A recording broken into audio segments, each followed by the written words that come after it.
Indian achievers में एक बार फिर आप सभी का बहुत बहुत स्वागत है। और हम एक बार फिर हाजिर हैं दोस्तों हमारे कार्यक्रम इंडियन अचीवर्स को लेकर आपके साथ। और आजकल जैसा कि भारत में कलकत्ता की घटना बहुत ज्यादा सुर्खियों में है, लोगों में रोष है, क्योंकि भारत में इस तरीके का घिनौना अपराध बढ़ता ही जा रहा है, जिस वजह से आपने देखा होगा कैसे एक रेजिडेंट डॉक्टर के साथ घिनौना कुकृत्य हुआ, उनके साथ गैंग रेप हुआ और फिर उनकी हत्या कर दी गई। तो उसको लेकर आज हमने अपना विषय भी यही रखा है कि ऐसा क्यों कर होता है और ये महिलाओं के पीछे जो अत्याचार हैं, जो ये यौनाचार है, उसके पीछे पुरुषों की क्या मानसिकता होती है जिसकी वजह से ये सब घट रहा है। तो इसीलिए आज हमने अपने स्टूडियो में हमारे खास मेहमान को बुलाया है, जो पूर्व आईपीएस अधिकारी रही हैं दिल्ली पुलिस में। उन्होंने बड़े बड़े पदों पर बेहतरीन काम किए हैं और वो तिहाड़ जेल में भी डायरेक्टर जनरल रही और उस दौरान उन्होंने काफी रिफॉर्म्स के काम किए जिसके लिए उनको जाना जाता है। और उनका नाम है विमला मेहरा। विमला जी, आपका बहुत बहुत स्वागत है मेरे और मेरे साथी डॉक्टर विजय गौड़ की ओर से। धन्यवाद और भैया। आपका बहुत बहुत धन्यवाद कि आपने अपने समय निकाला हमारे लिए। तो विमला जी, हम सीधा शुरू करते हैं अपने इस कार्यक्रम को। और मैं आपसे जानना चाहता हूं कि आपने तो पूरा जीवन दिल्ली पुलिस में गुजारा और क्रिमिनल्स के साथ आप काफी रूबरू हुई, तो आप उनकी साइकोलॉजी को भी जानती होंगी। तो ये आप थोड़ा सा हमें बताइए कि क्या ये भारत में ही महिलाओं को लेकर इतनी बुरी स्थिति है या बाहर भी है, और अगर भारत में है तो इसके पीछे क्या वजह क्या है?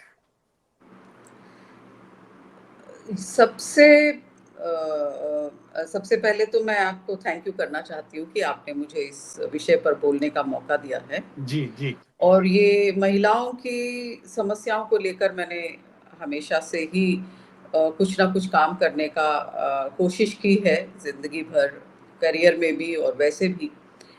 तो महिलाओं की समस्याओं को लेकर काफ़ी जो मेरा अनुभव रहा है, उसके हिसाब से हम ये कह सकते हैं कि हमारे जो सामाजिक वातावरण है, वो इस तरह का है कि महिलाओं को एक कमोडिटी के तौर पर, एक वस्तु के तौर पर समझा जाता है।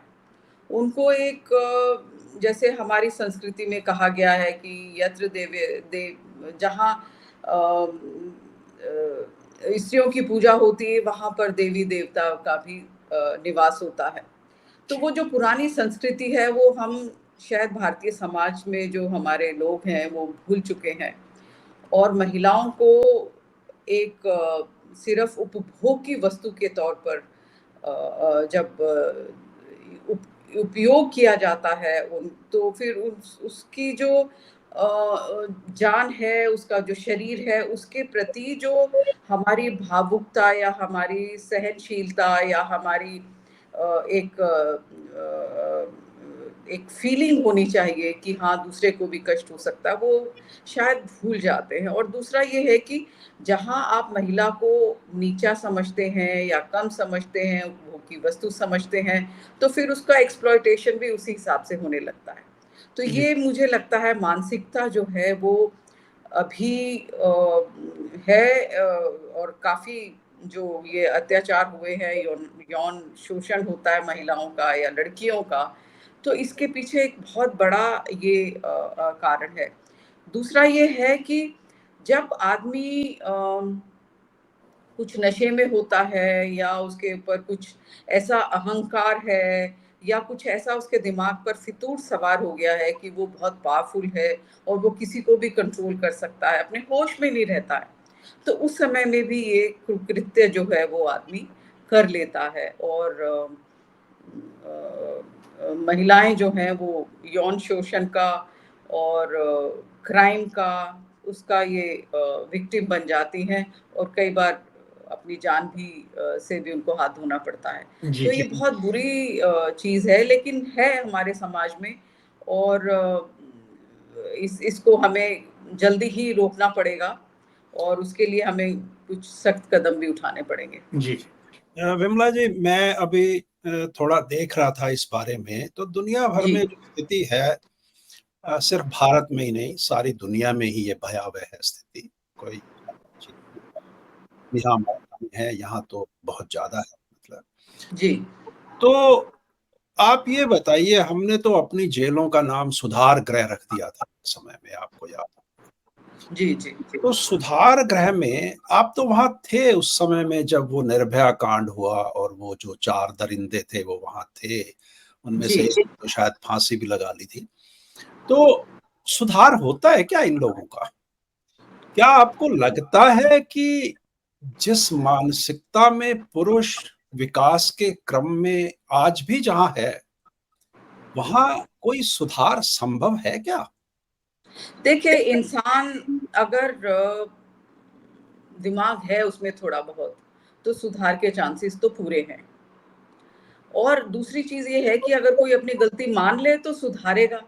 अगर कोई ये कहे कि मैंने तो गलती की ही नहीं है, वो ऐसे सोशल वातावरण से, ऐसे मिलियू से आता है, ऐसे समाज का जो उनका रहन-सहन का जो तरीका है, वहाँ पर अगर ये चीज़ें आम बात है, तो उनको लगता ही नहीं कि हमने कुछ गलती की है, तो ऐसा भी हो सकता है।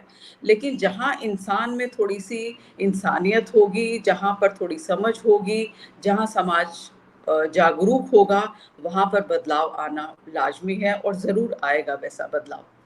और जो निर्भया वाला केस था, उसमें 3 लोगों को फांसी हुई थी। एक ने तो सुसाइड कर लिया था जी। और एक जो नाबालिग था वो उसको छोड़ दिया गया था बाद में उसकी जब रिहैबिलिटेशन के लिए उसको कुछ देर उसको उसमें रखा गया था जुडिशियल कस्टडी में और फिर उसके बाद में जुडिशियल कस्टडी कस्टडी में नहीं मतलब उसको रिहैबिलिटेशन के लिए रखा गया था और फिर उसको छोड़ दिया गया था, रिहैबिलिटेशन कराने के लिए उसका। तो ये कहना तो पॉसिबल है कि मतलब सही होगा कि इंसान को बदला जा सकता है, प्यार से भी बदला जा सकता है और सज़ा के डर से भी आदमी बहुत बदलता है। सज़ा जल्दी होना, समय पर होना और सख्त सज़ा होना, ये तीनों चीज़ें ऐसी हैं जो किसी भी आदमी को बदलने के लिए मजबूर कर सकती हैं। मैं आपसे ये जानना चाहता हूँ, आपने तिहाड़ में भी वक़्त गुज़ारा, दिल्ली पुलिस में आप अच्छे पदों पर रही। मैम, एक तो ये जो सोच है, भारत में कानून या तो कमज़ोर है या कानून मजबूत होते हुए भी उसका इम्प्लीमेंटेशन नहीं है। लोग अपने आप को कानून से ऊपर समझते हैं। क्राइम का जो खासकर लेडीज़ के खिलाफ, महिलाओं और लड़कियों के खिलाफ है, उसका लेवल बहुत घिनौना है। और लोग किसी भी हद तक चले जाते हैं, उसके बावजूद भी उनके अंदर वो खौफ नहीं होता।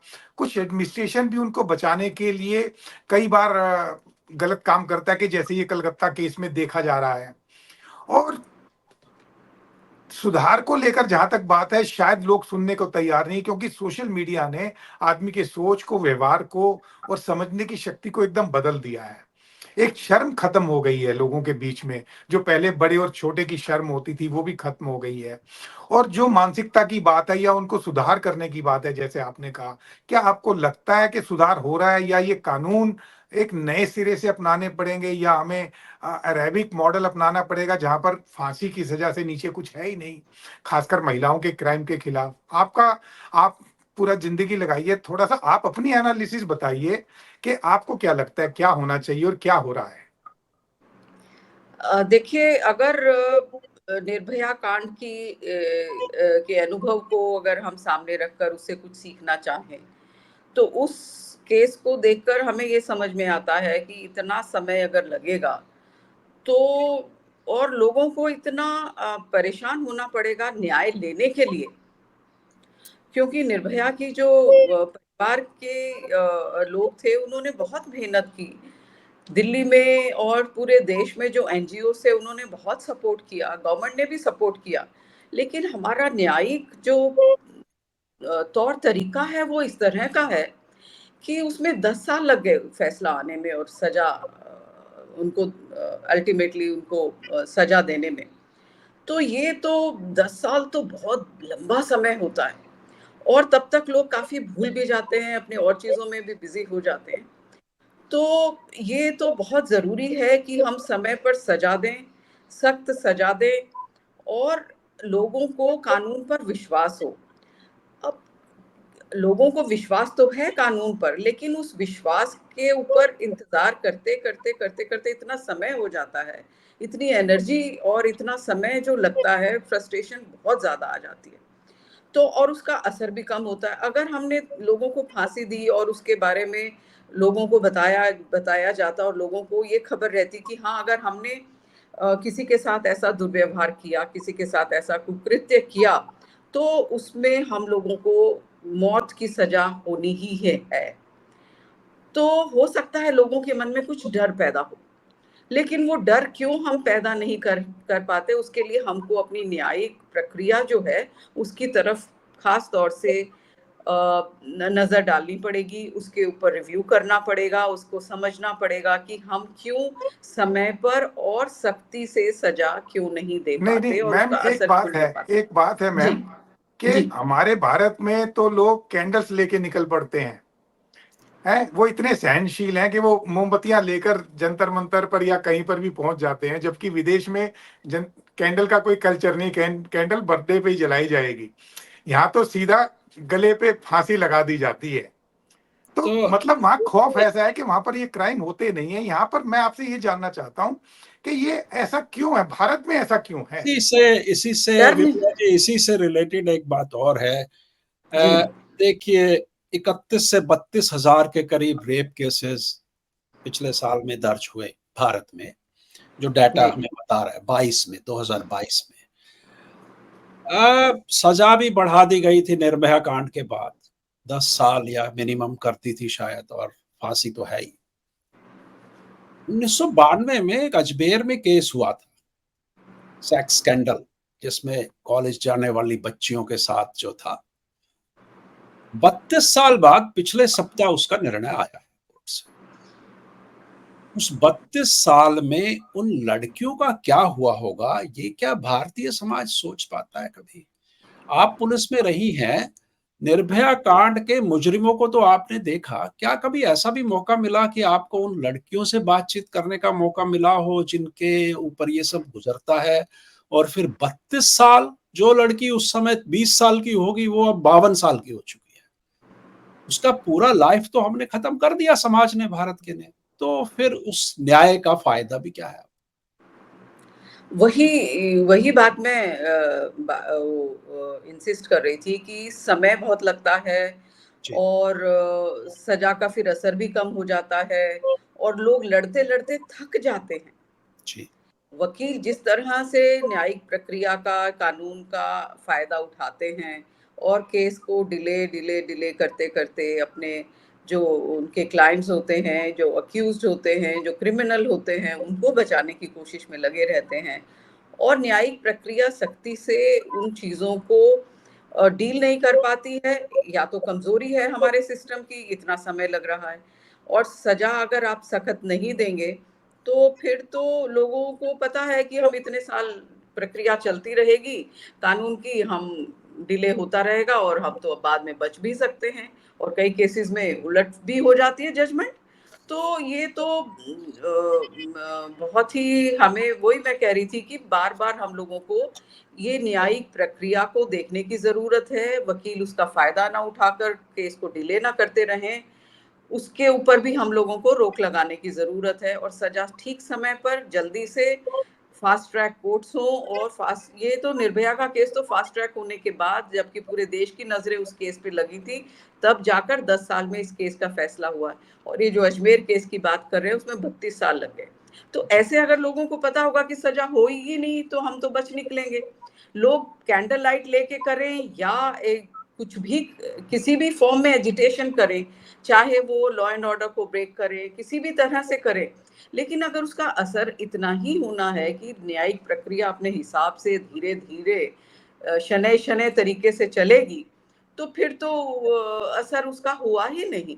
तो इसका मतलब है हमें पूरी न्यायिक प्रक्रिया पर नजर डालनी पड़ेगी तेजी से, और उसको हम किस तरह से न्यायिक प्रक्रिया को हम शक्तिशाली बनाएं कि उस पर सजा लोगों को जल्दी और समय पर हो जाए और सख्त से सख्त सजा मिले लोगों को, और लोगों को मन में ये डर बैठ जाए कि हाँ, हमें फांसी हो जाएगी अगर हमने किसी लड़की के साथ ऐसा दुर्व्यवहार किया तो, तब ये मैडम हो सकता है। मैडम ऐसा जी है, नेशनल क्राइम ब्यूरो का रिकॉर्ड कहता है कि भारत में मैक्सिमम 25 से 30% न्याय मिल पाता है, जबकि यही परसेंटेज इंग्लैंड या अमेरिका में 65% तक है, और कनाडा में भी 42% से ऊपर है।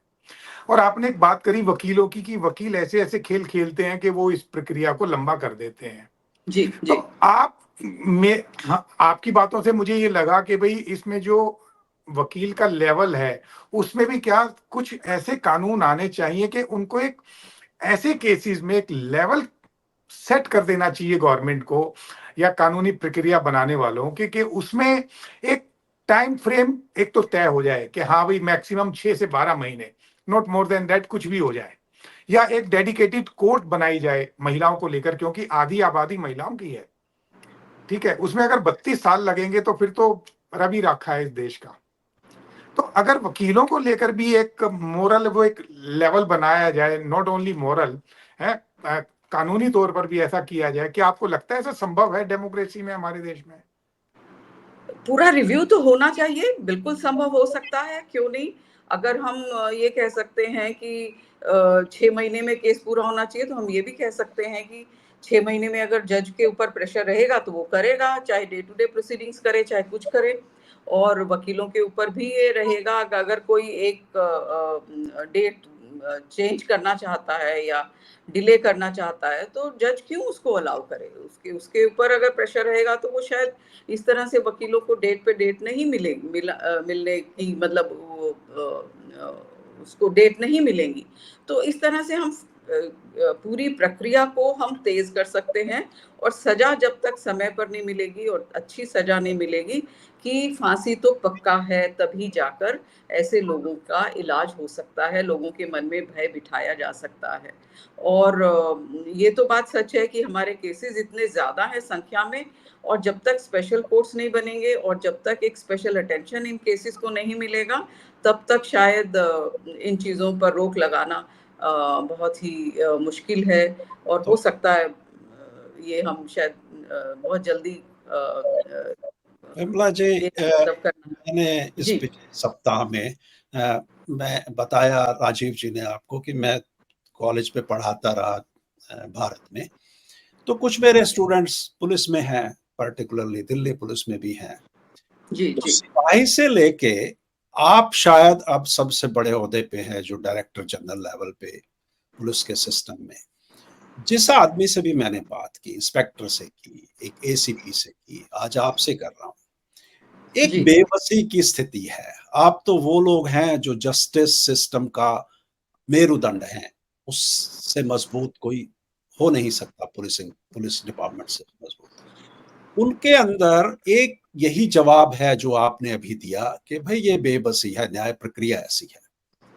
अब आप मेरे को ये बताइए, न्याय प्रक्रिया को सुधारने का जिम्मा आप तो उस जस्टिस सिस्टम के बहुत मजबूत हिस्से रहे हैं। कब होगा वो सुधार? 70 साल तो हो गए, बाकी सब चीजों में सुधार होते जा रहे हैं, क्यों नहीं हो रहा? वो क्या कारण है ऐसे? क्या ये मिले हुए हैं सब? हर आदमी की मिली भगत है? और वो कहना केजरीवाल जी का वाक्य है ये, वैसे मेरा तो नहीं है, कि सब मिले हुए हैं जी यहाँ पे। तो ऐसा लगता है आपको कि एक इंटेंशनली उसको इम्प्रूव नहीं किया जा रहा है? इंटेंशन मैं कह सकती हूँ कि महिलाओं का दर्द समझने की, महिला के जो रिश्तेदार हैं उनकी समस्या को, अपना दर्द समझने की जो एक पर्सनालिटी होती है, वो शायद पर्सनालिटी अभी हमारे पॉलिटिक्स में ऐसे लोग नहीं हैं जो इस दुख दर्द को समझ पाए। और जिस दिन पॉलिटिशियंस इस दुख दर्द को समझ लेगा और ये ठान लेगा कि हाँ मुझे ये करना है, तो सरकार जरूर ये काम करके दिखा देगी। जब निर्भया कांड हुआ था, जब शोर मचा था, तो कमिटी बनाई गई और फिर उसके बाद में थोड़े से चेंजेस आए। अब हमें लग रहा है कि जो भी चेंजेस आए वो काफी नहीं थे। उसके बाद भी लोगों में असंतोष है, उसके बाद भी समाज में कोई परिवर्तन हम नहीं ला सके, उसके बाद भी हमारे जो केसेस हैं वो डिले हो रहे हैं। तो इस उतने के बावजूद भी अगर हम कुछ चेंज नहीं ला पाए, तो ये हमारे जागने का समय है। हमको ये सचेत होना पड़ेगा कि अब तो समय आ गया है कि हमें बहुत ज़्यादा सख्त कदम उठाने पड़ेंगे और जल्दी ही कदम उठाने पड़ेंगे, ताकि हम इस कानूनी प्रक्रिया को, सजा देने की प्रक्रिया को हम इस तरह से बनाएं कि हम इस लोगों के ऊपर इसका असर और इस कानून का जो डर है, वो डर बैठा सकें। तो जब तक विमला जी, ये अभी कलकत्ता वाले कांड पे हमने बात की राजीव जी ने, आपको क्या लगता है कि भारतीय राजनीति में जो ये क्रिमिनल और पॉलिटिशियन का नेक्सस पैदा हो गया है पिछले कुछ दशकों में, इसके कारण से ये स्त्रियों पे इस तरह के यौनाचार और उसमें बढ़त हुई है? क्योंकि ये देखने में आता है कि इन लोगों को बचाने वाली फोर्सेस भी हैं समाज में, और पर्टिकुलरली कुछ पॉलिटिशियंस हैं जो इनको बचाने की जुगाड़ में लग जाते हैं। कलकत्ता वाले कांड में ऐसा दिखाई दे रहा है, अब पता नहीं सच्चाई क्या है उसमें। पर आपको लगता है कि ये जो क्रिमिनलाइजेशन इन पॉलिटिक्स हुआ है, उसका असर पड़ा है इस पे कि आदमी ये सोचता ही नहीं है कि क्या होगा, वो कर देता है उसको? देखिए, इसमें ये तो बात सच है कि हमारे समाज में पॉलिटिक्स और क्राइम जो है वो बहुत मिक्स हो चुका है। लेकिन ये भी बात सच है कि जब इंडिविजुअल क्राइम करता है, तो उसको ये कॉन्फिडेंस रहता है कि मुझे कोई बचा लेगा, तो इसी को पॉलिटिकल पैट्रोनेज कह सकते हैं। जी। लेकिन ऐसे जो केसेस होते हैं, उसमें एक तो उसको समाज का डर नहीं है, उसको, वो ऐसे नशे की हालत में है, ये जो पोर्नोग्राफी चल रहा है उसका ऐसा असर हुआ है, उसकी अपनी मानसिकता ऐसी है इंडिविजुअल की कि उसको डर ही नहीं है। उसको ये दिखता है कि मुझे अपनी हवस को शांत करना है, उसके लिए अगर मुझे किसी की जान भी लेनी पड़े तो मैं वो भी करने को तैयार है। तो अगर वो, उसकी मानसिकता को अगर हम इंसान की समाज में बदलाव ले आए, औरतों की इज्जत करना बच्चों को सिखाएं, अपने पुत्रों को सिखाएं, अपने भाइयों को सिखाएं, अपने रिश्तेदारों को सिखाएं, अगर हम अच्छी चीजें सिखाएं और समाज में जो बुराइयां घर कर गई हैं, जो सोशल मीडिया है, पोर्नोग्राफी है, इसका इतना ज्यादा और नशा इतना ज्यादा हो गया है कि आदमी तो वहशी बन गया है, जानवर बन गया है। तो वो कैसे उसको कंट्रोल किया जाएगा, उसके मन में कैसे डर बिठाया जाएगा, वो तो कानून का ही डर हो सकता है। अगर आप पोर्नोग्राफी के ऊपर पहले केस होते थे, अब पोर्नोग्राफी के बारे में कोई एक्शन ही नहीं लेता, because it is an accepted norm कि ये तो चीजें नेचुरल हैं, लोग ऐसा करते ही हैं, उनको मजे करने के लिए कुछ तो चाहिए, एंटरटेनमेंट के लिए कुछ चाहिए। तो पहले पोर्नोग्राफी भी बहुत खराब माना जाता था, लेकिन अब तो ये है कि हर फोन में पोर्नोग्राफी आप देख सकते हैं। तो अगर हम इतना ज्यादा अपने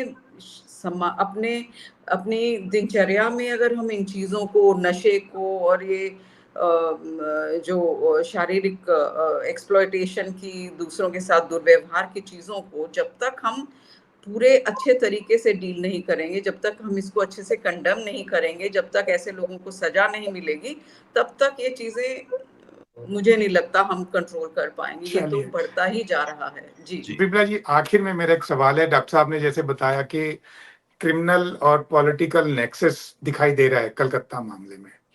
आप तिहाड़ में रही, आप मेरे को जरा ये बताइए, आप तो रिटायर हो गई, आप बोल सकती हैं खुलकर।